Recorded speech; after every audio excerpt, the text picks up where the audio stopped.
यहाँ पर आपको क्लियरली ये जो नज़र आ रहा है ये स्केलर प्रोडक्ट ऑफ 4 वेक्टर्स है। तो सबसे पहले तो हमें ये पता होनी चाहिए कि इसको हम किस तरह से डिफाइन करते हैं, उसके बाद ही इस क्वेश्चन को आगे कर सकते हैं।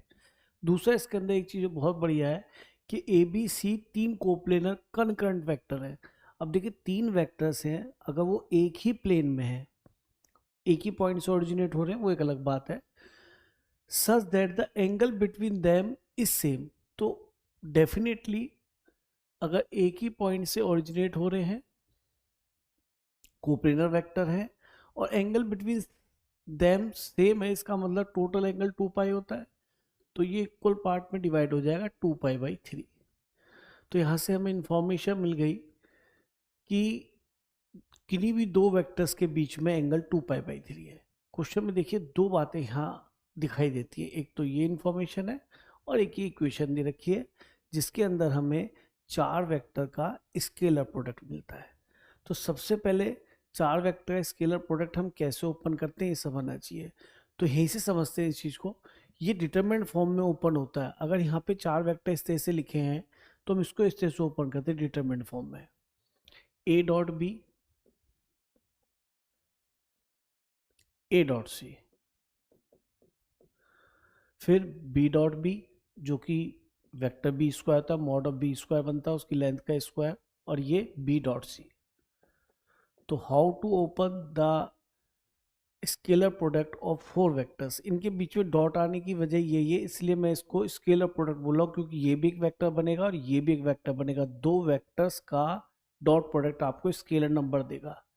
तो हाउ टू ओपन ये समझना चाहिए। चलिए साथ में ये ओपन कर लेते हैं। ये बनेगा B dot C, B dot A, then C dot C. C dot C का मतलब मैग्नीट्यूड ऑफ सी स्क्वायर, तो इसको मैंने केवल सी स्क्वायर लिख लिया। Then C dot A. I think समझ में आ गया होगा कि हमें किस तरह से ओपन करना है। साथ में इसको भी ओपन कर लेते हैं। यहाँ पे सी डॉट ए आएगा पहले, फिर सी डॉट बी आएगा, देन ए डॉट ए आएगा तो मैग्नीट्यूड ऑफ ए स्क्वायर बनेगा, तो मैंने उसको ए स्क्वायर लिख लिया। फिर ए डॉट बी आएगा। This is given to us 168। तो इसके थ्रू हमने ये भी सीख लिया कि स्केलर प्रोडक्ट ऑफ 4 वेक्टर्स को कैसे ओपन करते हैं, डिटरमिनेंट फॉर्म में इसका रिजल्ट मिलता है। और दूसरा हमारा क्वेश्चन भी सॉल्व होने की तरफ चल दिया। अब देखिए यहाँ पे ए डॉट बी के बारे में बात करें तो यहाँ पे ये 3 वेक्टर्स थे जिनको अभी हमने कहा कि कोप्लेनर है और इनके बीच में किन्हीं भी दो वेक्टर्स के बीच में एंगल 2 पाई बाई 3 है। तो हमें यहाँ से ए डॉट बी क्या मिलेगा, magnitude of A magnitude of B multiply cos of 2 pi by 3। Cos 2 pi by 3 आपको माइनस हाफ देगा, तो ये ए बी बाई, यहाँ डॉट नहीं है, एक प्रोडक्ट है दो स्केलर नंबर्स के बीच में, तो बाई 2 विद माइनस साइन आ जाएगा। Cos 2 pi by 3 pi minus pi by 3 वो माइनस हाफ दे देगा। सिमिलरली अगर बी डॉट सी देखेंगे तो बी बन जाएगा माइनस बी सी बाई 2, और सी डॉट ए या ए डॉट सी ये कम्यूटेटिव होता है तो ये भी माइनस सी ए बाई 2 मिल जाएगा। ठीक है, ये वैल्यूज यहाँ यूटिलाइज होती नज़र आ रही हैं। जब हम ए डॉट बी को इससे मल्टीप्लाई करेंगे तो ए डॉट बी देगा हमें minus of A B by 2, और ये भी माइनस का आएगा तो ये प्लस बन जाएगा, और ये बी सी बाई 2 देगा तो यहाँ पे 4 नज़र आ जाएगा। फिर माइनस के साथ एक माइनस नज़र आएगा तो प्लस हो जाएगा, तो यहाँ पे ए सी बाई 2 आएगा और एक बी स्क्वायर आएगा, तो बी स्क्वायर को हमने इसके बीच में ही लिख दिया। तो ये ओपन इस तरीके से आपका हो गया। अब इस पे आइए।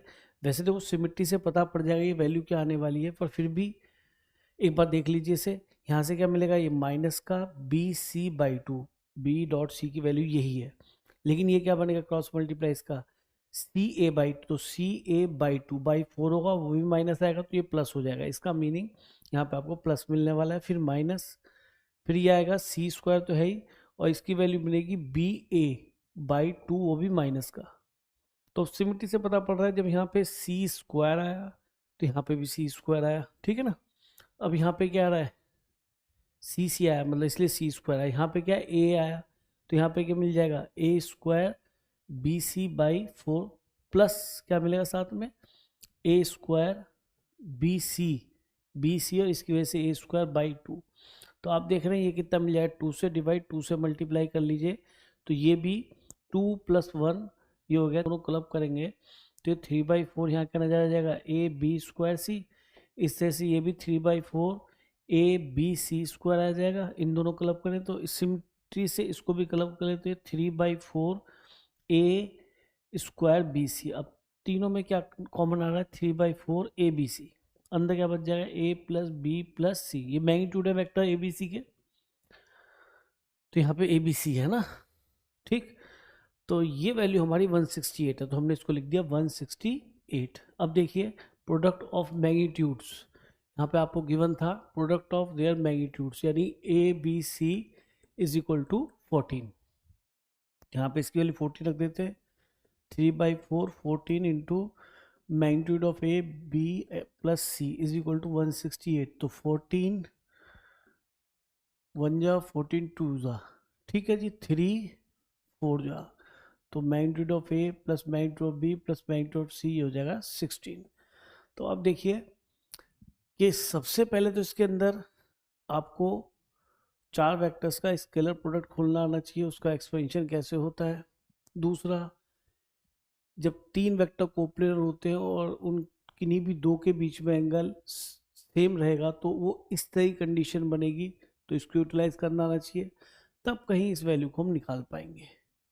तो क्वेश्चन आसान है, लेकिन एक बार जरूर करना चाहिए ताकि हम इसे कंपटीशन में अटेम्प्ट कर सकें, और कैलकुलेशन करने का तरीका भी हमें आना चाहिए।